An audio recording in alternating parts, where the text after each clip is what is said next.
Welcome everybody, welcome to my channel টুসি English coaching. সবাইকে বলবো প্রথম থেকে ক্লাসটি মনোযোগ সহকারে করতে।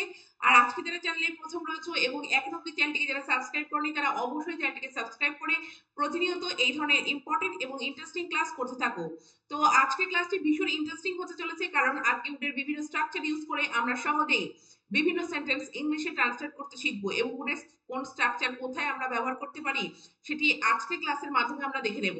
তো দেখো, স্কাই ব্লু কালারে যে লেখা আছে সেটি আমি আগের ক্লাসে আলোচনা করেছি। তো প্রিভিয়াস ক্লাসে যারা দেখোনি তারা প্রিভিয়াস ক্লাসে দেখে নিও। আর আজকে রেড কালারে যে উডের স্ট্রাকচার গুলি লেখা আছে সেগুলি নিয়ে আজকে আমি আলোচনা করব। তো আজকে আলোচনা করব উড হ্যাভ বিন এবং উড হ্যাভ হ্যাড এবং উড হ্যাভ টু। তো আজকে ক্লাসটি খুবই ইন্টারেস্টিং হতে চলেছে। তো চলো আজকে ক্লাস শুরু করা যাক। আজকে প্রথম স্ট্রাকচারটি রয়েছে, দেখো would have. Would have means কোনো ঘটনা ঘটতো কিন্তু ঘটেনি, কিন্তু অতীতে ঘটতে পারতো, সেক্ষেত্রে আমরা কিন্তু উড হ্যাভ এর ইউজ করব। তো প্রথম সেন্টেন্সটি কেমন রয়েছে দেখো, যেটি দেখলে আমরা সহজে বুঝতে পারবো। মনোযোগ দিয়ে লেখাপড়া করলে রিমন চাকরি পেত। তো মনোযোগ দিয়ে লেখাপড়া করলে রিমন চাকরি পেত কিন্তু পায়নি। এই যে রিমন পেত, তাহলে সেন্টেন্সটি কিভাবে বলবো? If Rimon had studied attentively he would have got the job.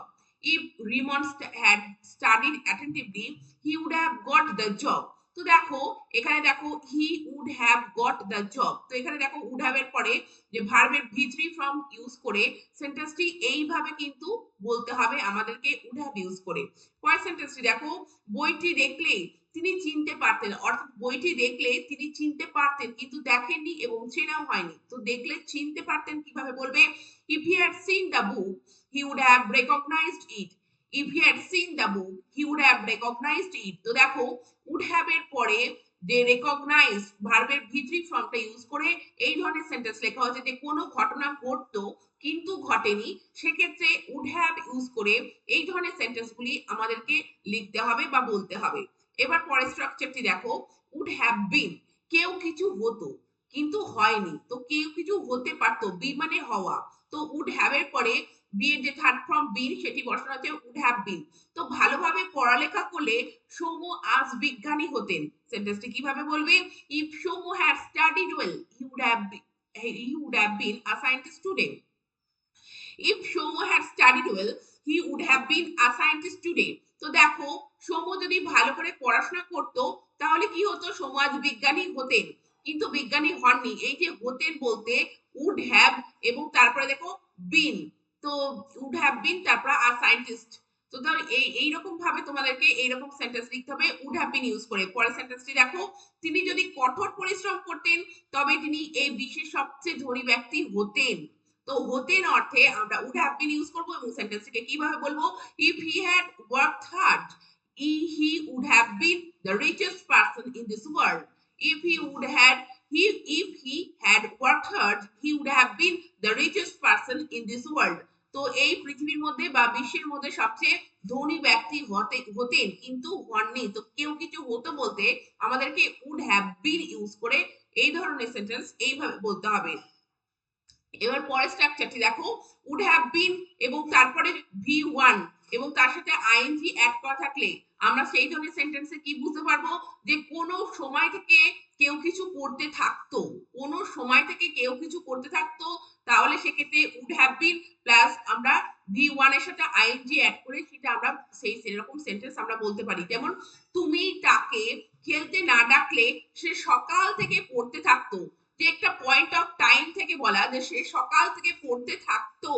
তো এইটার জন্য আমরা কিন্তু এই স্ট্রাকচারটি ইউজ করে সেন্টেন্সটিকে এইভাবে বলতে পারি, if you had not called her for playing he would have been reading since morning.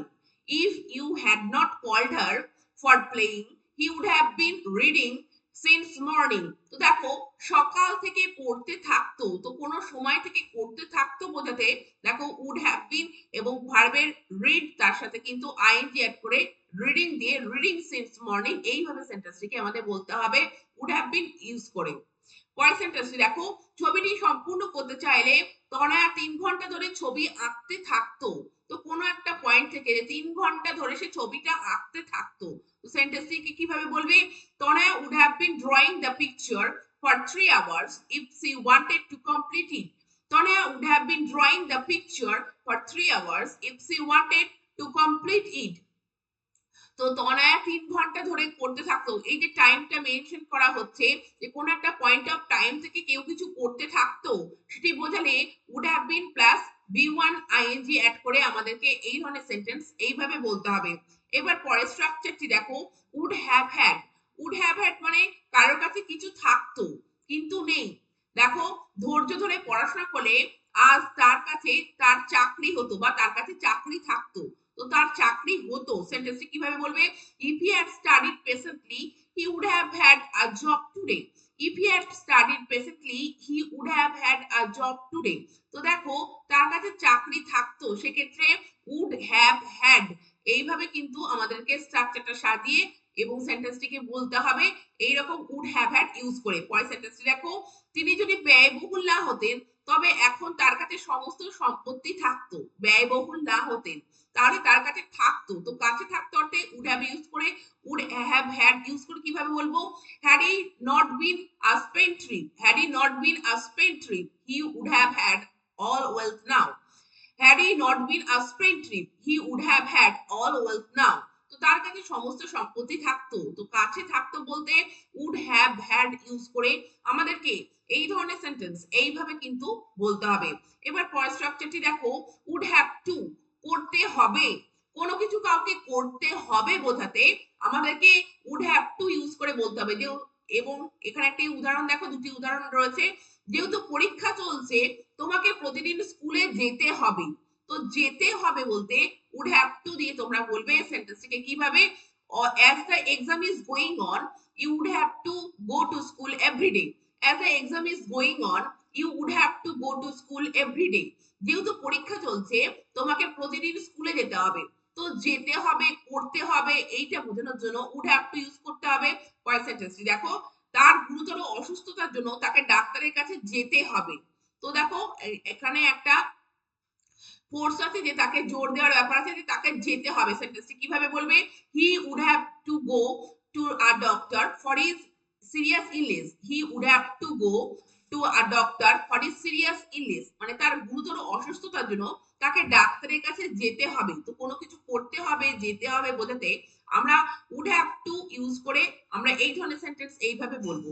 তো তোমরা দেখলে যে উড হ্যাভ টু বা উড হ্যাভ হ্যাড বা উড হ্যাভ বিন বা উড হ্যাভ কোথায় আমরা ইউজ করে কোন ধরনের সেন্টেন্স আমরা বলতে পারি।